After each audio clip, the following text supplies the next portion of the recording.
In the days that followed, I tried to pull away, to avoid him. I returned to the church routine, feigned interest in the activities that once filled me, smiled at people who no longer looked at me the same, but none of it brought me peace. Elias withdrew too, as if respecting my time, as if he already knew that after the truth, love often gets scared. And I was scared. I questioned myself. I blamed myself for feeling. I accused myself for wanting. But deep down, I knew that running from him was the same as running from myself, because loving Elias wasn't just about him. It was about everything I believed, about everything I wanted to break, inside and out. Then I received a letter, written by him with crooked letters heavy with pain and hope. It wasn't a plea. It was a surrender, a request that, if I chose to move on with my life, he would understand. But if, by chance, I still saw something in him worth holding on to, he would be in the same place, waiting.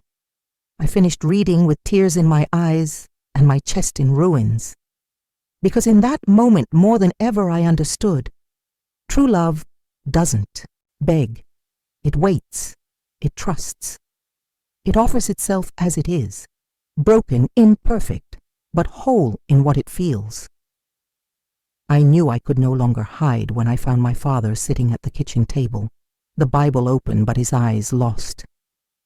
He didn't read. He didn't speak. He just waited. And in that silence, so similar to Elias's, I understood that he knew. He knew what I felt. He knew it was no longer just a friendship or an act of Christian charity. It was love. It was surrender. It was a choice that went against everything we were taught to fear. I sat across from him, hands trembling, and before he could say anything, I spoke. I told him everything, every detail, the good, the bad, the doubts, the risks. I spoke with the courage of someone who could no longer hide behind memorized verses or the family name. I spoke with my heart laid bare. And as my words poured out, I realized I didn't need his permission, only the blessing of being honest with myself. He didn't shout. He didn't preach. He just looked at me with a gentle pain, like someone watching their daughter grow before their eyes, and said, "Do you know the weight of the path you're choosing?" I said yes. And for the first time, I felt my faith wasn't holding me back. It was setting me free. The following Sunday, amidst empty smiles and stares sharp as blades, I entered the church and sat in my usual pew, knowing I was no longer the same person. I didn't feel ashamed, nor defiant, just whole. But at the end of the service, when Elias appeared at the door, not to fetch me, but to see me from afar, as if respecting the distance, the reactions were immediate. People stood, others whispered. An elderly woman from the congregation even left before the final amen. And still, I stayed there, steady, unmoving, because that was the price of truth, the price of loving someone the world would rather see condemned than transformed. After church, I walked to him, slowly, fearlessly, and when I stood before him, I felt all eyes still on us. But in that moment, I only saw his. I said I read the letter, that I thought about running, that I thought about giving up. But every attempt to move forward without him felt like walking with half a heart. And then, for the first time, he smiled. A small, almost sad smile, but full of relief. And without a word, he extended his hand. I took it. And in that silent, firm touch, we stopped being two loners trying to escape the past. We became two survivors willing to start anew, even if the world around us insisted it was impossible. Life, after that, didn't turn into a fairy tale. There was no magical ending, no immediate acceptance. There was resistance. There was loss. Some friendships I thought were eternal dissolved into uncomfortable silences. People who once called me a blessing began to avoid me as if I were heresy incarnate. The town, small as an echo, seemed to repeat the same judgment on every corner. But there was also something else, something new, something that grew between me and Elias like a deep root, the peace of finally living without pretense, of not needing to hide what I felt, of not having to mask my truth to fit others' expectations. For the first time, I breathed whole. We lived separately, but close. We walked together, but each at our own pace. We built everything slowly. There was no rush. Elias started working at a local workshop, and little by little, with much effort, he earned the respect of those who chose to see beyond his criminal record. Still, the wounds were many, and there were days when he crumbled without saying a word. He'd stare at the horizon with that absent look, as if conversing with ghosts. In those moments, I sat beside him and said nothing. I just stayed. Presence, sometimes, is all someone needs to keep going. And I learned to be that, present, not a savior, not a heroine. Just someone who loves without trying to fix, without trying to change. Because true love isn't about transforming the other. It's about staying, even when the other is still piecing themselves back together from their own shards. Over time, my father changed too. Slowly, without grand words, but through small gestures, a handshake, a loaf of bread left at the door, a silent prayer at a Sunday dinner. He never said, "You are right," and I never needed to hear it. His love was always made of presence too, and when I saw Elias and him share the same table, even in silence, I understood that some reconciliations happen in the time only heaven comprehends. Time, that silent sculptor, shaped everything with a patience I never had. The days passed, one after another, as if the world were testing the strength of the choice I made. And the truth is, there were moments when I questioned, not the love that grew like underground roots, strong, stubborn, but the life around it, the harshness of the stares, the weight of expectations, the constant fear that, at some point, Elias's past would explode again like a hidden trap in the path. He carried that insecurity on his shoulders, even when he smiled. I saw it in the details, the way he looked back when entering a new place, the way he hesitated before touching my doorstep, as if unsure he was welcome. But there was also beauty. So much that sometimes I caught myself crying alone, not from sadness, but from a gratitude that didn't fit in my chest. It was in the small gestures that this beauty revealed itself. When Elias cared for a stray cat as if it were a treasure, when he spoke to children with a tenderness few adults still held, when he listened to me with an attention no one had ever given me, as if every word of mine were sacred. And so, in this back and forth between fear and tenderness, I began to understand the true meaning of rebuilding. It wasn't erasing the past. It was letting it show, like a healed scar, as testimony to what was overcome.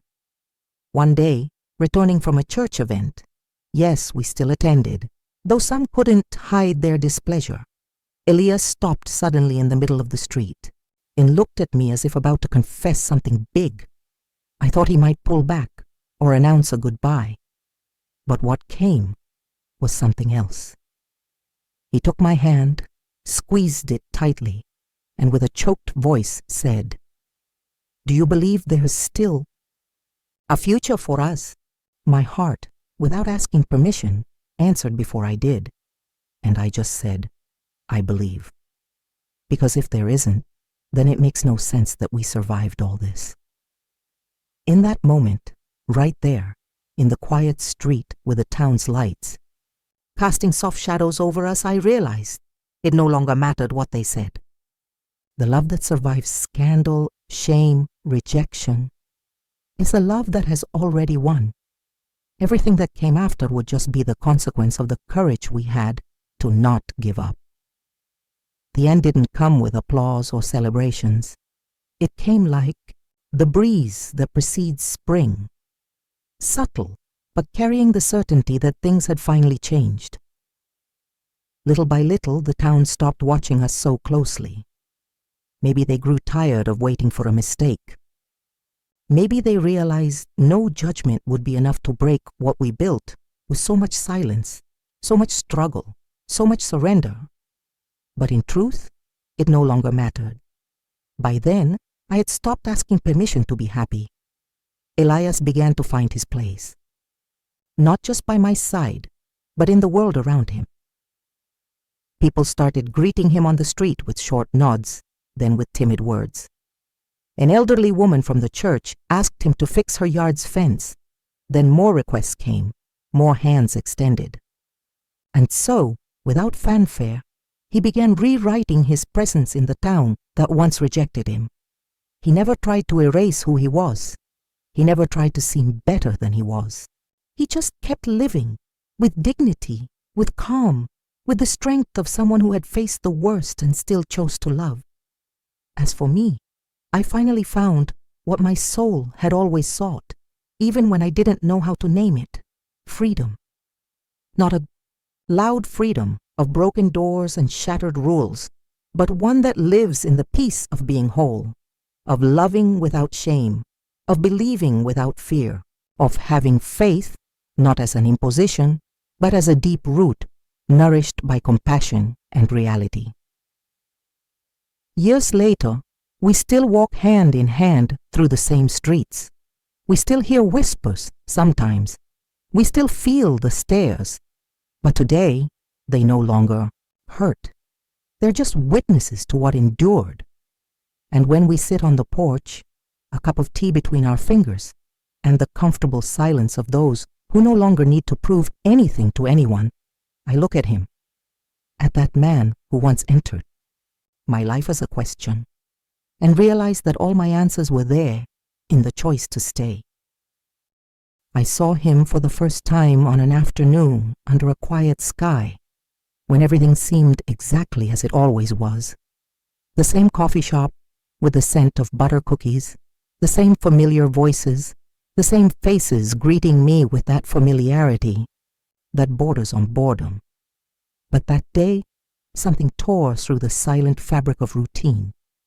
He walked in with heavy steps, as if each one demanded strength against the very ground, and the entire world seemed to tilt, though no one said a word. There was a pause in his eyes, as if time had stopped to let him pass. A man marked not just by what he had lived through, but by what he had lost. I sensed this without him needing to say a word. In that fraction of a second, as he headed to the counter and whispers began to sprout like weeds among the glances, something in me, something I could never name, stirred. It wasn't pity, nor was it fear. It was a raw, deep, unsettling restlessness. The feeling that he carried a burden none of us could bear, but which deserved to be understood. I should have looked away, done as the others did, returned to my tea, my church duties, and the composure of someone who has everything under control. But something inside me, perhaps my soul, tired of pretending it lived in peace, stayed there, frozen, trying to understand why my heart was beating so loudly, in the presence of a man I didn't know, but who seemed made of something I lacked. And when our eyes met for the first time, quick, wary, inevitable, I realized he wouldn't just be another passing stranger. This man was the beginning of something that would change everything. He returned in the following days, always, wearing the same dark coat that didn't match the town's mild warmth, sitting in the farthest corner, as if trying to take up the least space possible in the world. No one approached him, no smiles, no good morning, just sidelong glances and hushed whispers, as if his presence were a threat to the town's moral balance.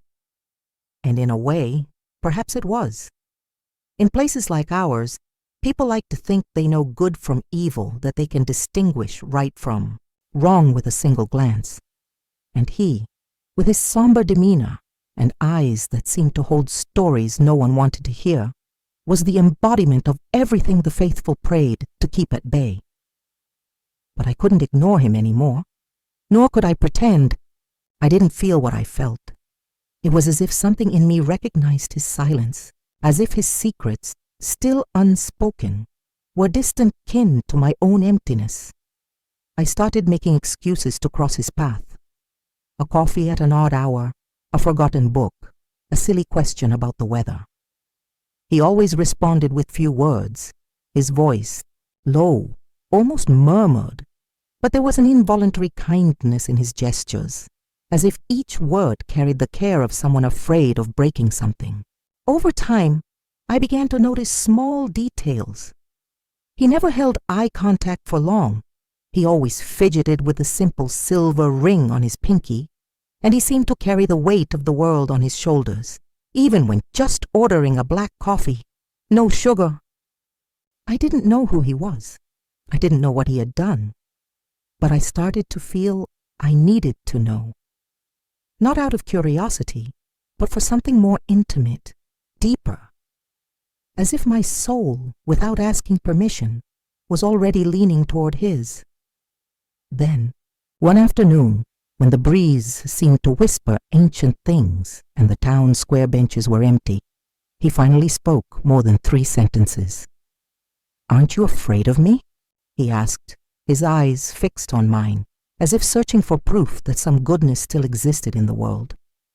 My response was a long silence, followed by a sincere whisper, "No." And in that suspended moment, between doubt and courage, the first crack appeared in the wall he had built around himself. And perhaps in what I thought was my unshakable faith. That night, I lay in bed with a restless heart, and my thoughts swirling around Elias Ford. It was as if each conversation with him left a new mark on me, not a wound, but a kind of presence that grew silently like the roots of a tree no one sees, but which one day breaks through the earth. I tried to pray. I tried to find in the old words the comfort I always had, but this time the verses didn't fit as they once did. There was something in me that stirred, that twisted between the certain and the unexpected. For the first time in years, my face didn't feel like a shelter, but a mirror. And what I saw reflected there was a woman who didn't know if she was sinning, or simply learning to see the world with more compassionate eyes. The following days brought heavier stares. People began to whisper louder with less shame, and warnings came disguised as concern, but laced with judgment. A sister from the church pulled me aside and said I needed to remember who I was, as if I had forgotten, as if getting to know someone was a worse crime than abandoning a human being to the exile of disdain. My father also began to notice my change. His words came wrapped in love but heavy with worry. He knew me like no one else. He knew when I was trying to hide what I felt. We sat together on the porch, as we did when I was a child, and he asked, his voice calm but firm, "Do you trust this man?" I didn't know how to answer, because the truth was, I didn't fully trust him yet, but I didn't distrust him either. I just felt, and sometimes feeling speaks louder than any certainty. The next week, I saw Elias sitting on a bench in the square, alone, with an envelope in his hands. It was as if he carried the weight of a lifetime there. I approached, without asking permission, as had become my habit, and sat beside him. He didn't speak. He just handed me the envelope. Inside was an old photo, a yellowed newspaper clipping, and a handwritten letter, trembling words, laden with guilt and confession. He didn't explain. He didn't need to. It was the beginning of his story, a fragment of a past he didn't want to hide, but didn't know how to share. And in that moment when he gave me access to what no one else had seen, I knew my life would never be the same, and perhaps neither would his. He began to speak more freely after that day. Not all. At once, Not like opening the floodgates of a river, but little by little, like someone afraid that telling everything might drive the other away. I didn't leave. Not when he revealed he had spent 8 years in prison. Not when he told me, in the lowest voice I'd ever heard, that he had irreversibly hurt someone, even unintentionally. Not when his eyes, reddened by memory and shame, searched mine for disgust or disappointment. I didn't leave. I stayed, listening to each word as if they were prayers, not because they were holy, but because they were true. It was as if Elias was learning to breathe again, and each confession was a timid breath of life, and I, who grew up hearing about redemption in the church pews, began to understand that true forgiveness doesn't live in sermons. It is born, raw, and painful, between two hearts that refuse to turn away. As he opened up, I began to do the same. I spoke of the times I felt suffocated by the title of pastor's daughter, as if it prevented me from being just a woman, from making mistakes, from desiring, from feeling.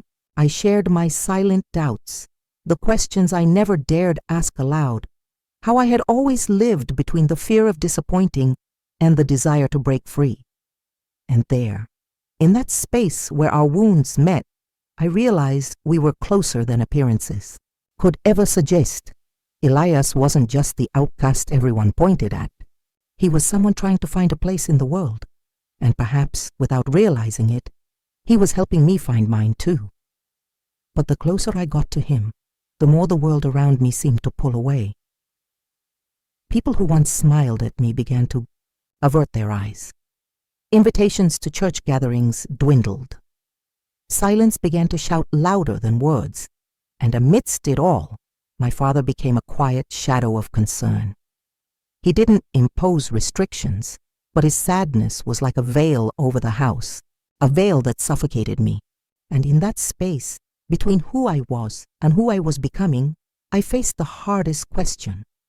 How far was I willing to go for someone the world refused to forgive? What came next was like walking on shards, each step more delicate, more risky, more painful. Conversations with Elias grew more intense, deeper, as if our souls were intertwining without permission. But with that closeness came truths he hadn't yet shared. One late afternoon, as we walked in silence through an isolated part of town, he stopped suddenly and looked at me with an expression that didn't match the man I had come to know. It was harder, more broken. He said there was something I needed to know. And before I could think, he told me. The person hurt in his past, the reason for his imprisonment, wasn't a stranger. It was the son of one of the most influential families in our town. And even though it had been an accident, even though he had served his sentence, the name Ford was still synonymous with shame and pain within those walls that held grudges like relics.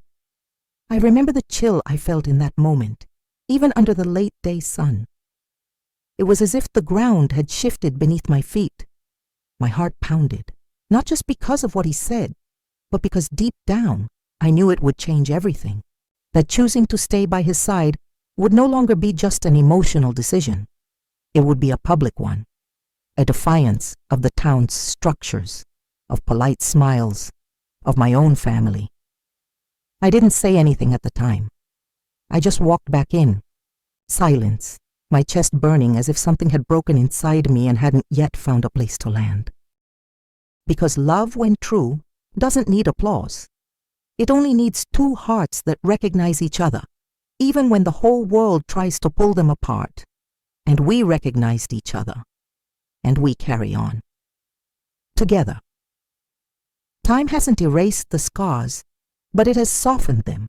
Elias now runs a small woodworking shop, turning scraps into beauty, and I split my days between teaching the Bible and writing. I found in words a new way to touch the hearts that once judged me. We're discreet, but we don't hide. Those who approach us find more than an unlikely couple. They see a living story of forgiveness, courage, and new beginnings. Sometimes we still walk to the old square where it all began. We sit on the same bench, and in silence, with fingers intertwined, we give thanks, not for an easy path, but for having had the strength to choose it together.